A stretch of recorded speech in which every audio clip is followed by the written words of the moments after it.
Hey guys, thanks for tuning in. So today I'm going to give you a rundown of my vehicle, which is a 2017 Mitsubishi Triton. This is her here. So I've had this now for probably 8 or 9 months, and it's changed a fair bit since I've got it. I've done the tray, I've done the canopy, roof racks, bull bar, lights. I've done heaps of stuff to it, but I'll give you a quick run through today of what it's about, what I've got on it, how I've set it up. Now, I use this vehicle for both touring, going away with family, but also it's an everyday vehicle for work. So on the front end, 2 7-inch driving lights, which are both Kings operated, same as the LED light bar which I've got set up the top here, which is an undermount setup. So a lot of guys ask me how I've set this up. I'll come around the other side and show you. So I've got an Ocam flat roof rack on here, which has got the solid plate on top. So on the top I've just drilled some holes and basically reverse fitted it in. You can see the mistake there where I missed the first time. But then I've got obviously the cable which runs to connector, which is just cable tied up there. But then I run the cable along the front edge of the windscreen, which comes all the way down through, goes underneath this little plastic covering, and then goes into the battery. All the lights on the front end are connected to their own individual switches. They are supposed to be connected to your high beam headlights, but I don't do that because that's annoying.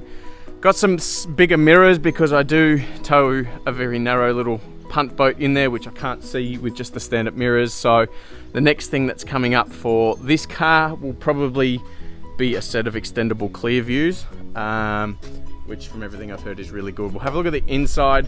So this is basically my office, so excuse the mess, but this is how I run it.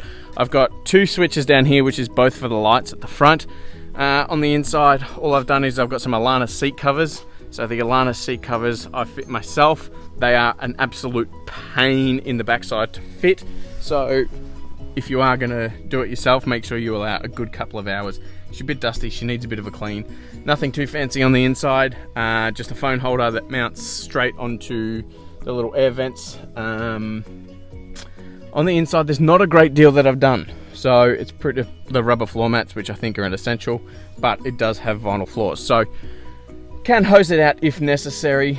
GPS unit in there, which I find very handy. Dash mat. A lot of people go, oh, dash mats are for old people. Well, I like them, and it just shows I'm getting older. That's about it. Then it comes to, like I said, the rear. This is all Eureka. Everything is Eureka, so everything from the tray to the canopy, under boxes, is all Eureka. They custom made the rear gates for me as well, which I love these. So these just basically can clip off here. You've got to fold down and you can have it as a flat body.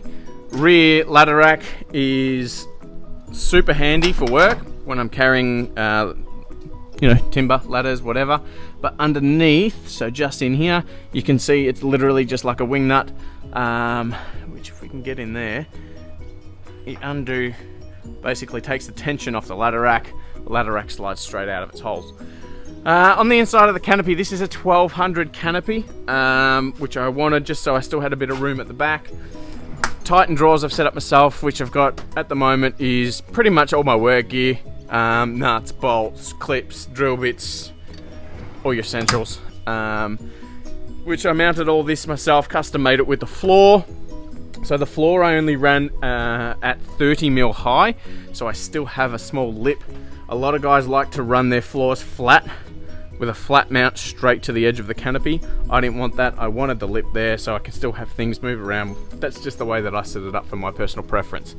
On the inside, got a light that's set up there as well, which is dimmable. Work tools, all my camera gear. I run a King's fridge, which is a 20-litre fridge, and I must say that I cannot complain about the King's fridge.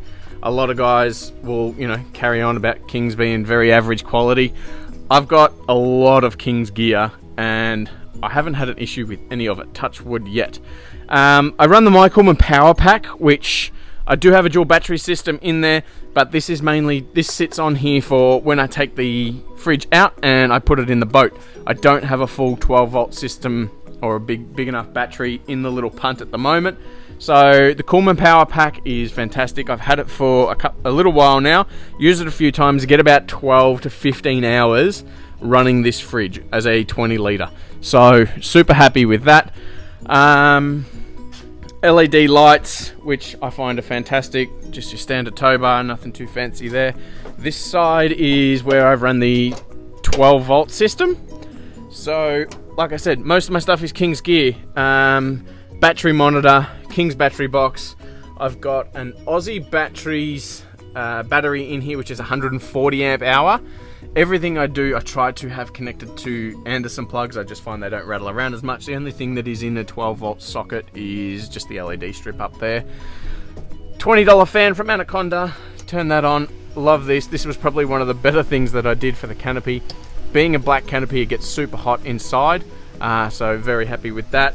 Then just basics. This side is all open, so toolboxes in here, but it can all come out when we go away. Luggage goes in, bikes, scooters, bedding, all of it. It all fits in here nicely. So pretty happy with the setup at the moment. Like I said, I've done a fair bit to it. You know, I can't complain. I really can't complain. I'm very happy with the car, happy with the way it's set up. When it comes to what it's running on, AT3, so Falcon AT3, just all-terrains, wild peaks. They're a 265/70 17, I think, from memory. We'll have a look.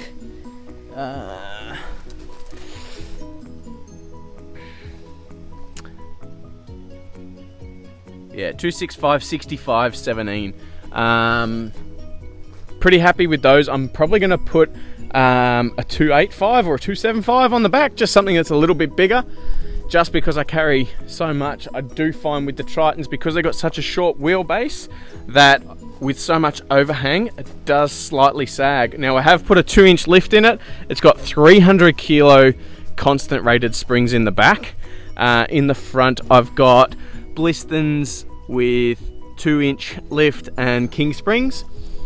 And look, it rides really well. The only thing I'm going to do, because I do carry a fair bit of weight for work, is I'm going to put an airbag setup in it. So that's due to go in a couple of weeks, which I look forward to that. So having the airbags in will really be quite handy. And yeah, that's pretty much a rundown of the old Triton, and I'm happy with it. It works for me. It might not work for you the way, you know, I've got it set up, but everyone's different. I rate it. But that's it. Hit us up in the comments, ideas, feedback. Like I said, I know a lot of guys will want to criticize me because I use King's gear. Go for it. I like it. I'm happy with it. Suits me. But by all means, hit us up. Put in the comments what you think. What improvements you think I could do. Like, I'd be super happy if someone said, hey, like, nice setup, but why don't you try this? By all means, throw it in there. Thanks.